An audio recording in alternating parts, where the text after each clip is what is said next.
The morning they came back, I was standing on the outer observation deck of the Tharan Gate, watching the sun lift off the water.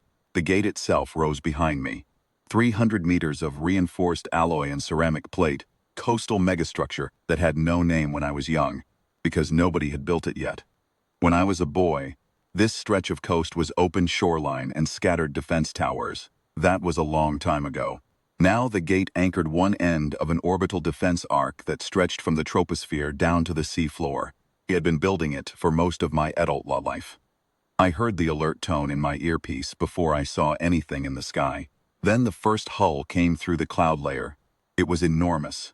I will not pretend otherwise. The Vorrkai descent ship that cleared the overcast first was easily 3 kilometers stem to stern.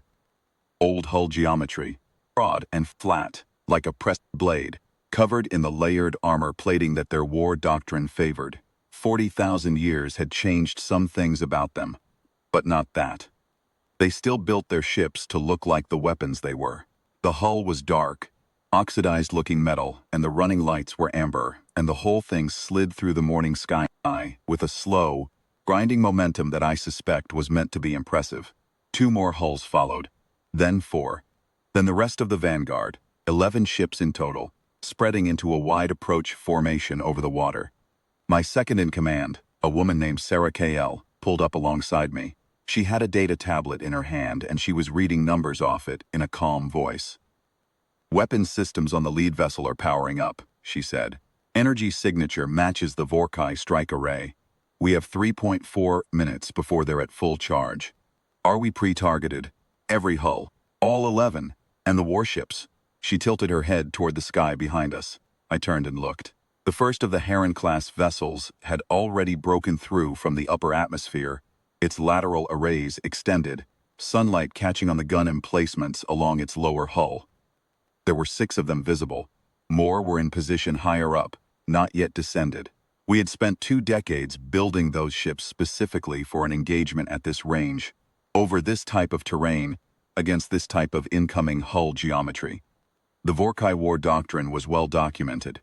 We had 40,000 years of recorded fragments, salvaged transmissions, and architectural remnants from the old garrison to study.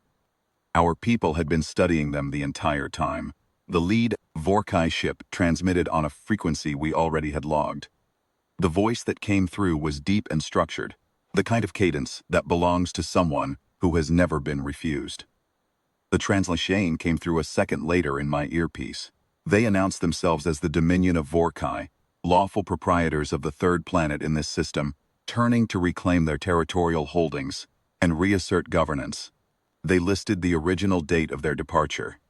40,000 years ago, Tay requested our immediate and unconditional acknowledgement of their authority and the surrender of any defense infrastructure. Sarah looked at me. I thought about what I wanted to say. Not for long. I keyed the transmission. "Dominion of Vorrkai, this is Watch Commander Elias Vorn of the Tharan Gate Planetary Defense Directorate. You are currently inside Earth's defended perimeter. Your weapons are powered.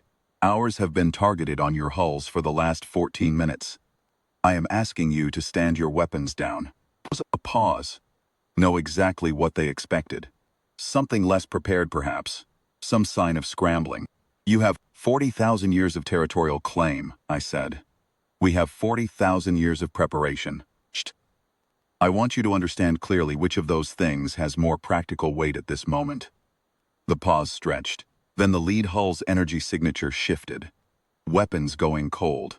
The Vorrkai commander came back on the channel and asked what terms we were offering. We were not offering terms. I told him that.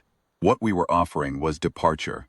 A clear corridor back out of the system, unobstructed, escorted by 2 of the Heron-class vessels to the edge of the defense perimeter. In exchange, the Vorrkai fleet would transmit its complete approach data, fleet manifest, and the coordinates of any other Dominion assets currently in the outer system. That information would be logged and held. If they honored the departure without incident, the record would reflect that the Vorrkai Dominion chose, on this occasion, not to force a conclusion they could not win.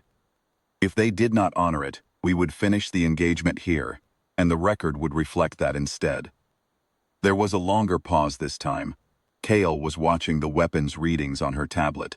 The Vorrkai hulls stayed cold. The commander came back on the channel. He asked if we understood what the Dominion represented. The age of it, the breadth of it. He named systems they had subjugated. He named the length of their history. I let him finish.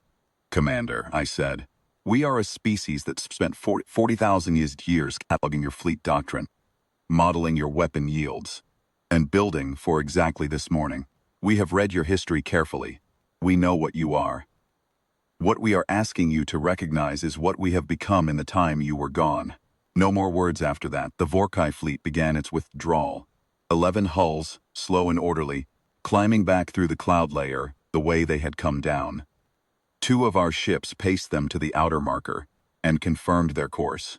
I stood on the deck for a while after they were gone. The water below was bright in the full morning sun. The gate rose behind me, solid and enormous, the same as it had been an hour ago. Kale came to stand beside me. Do you think they'll come back, she asked.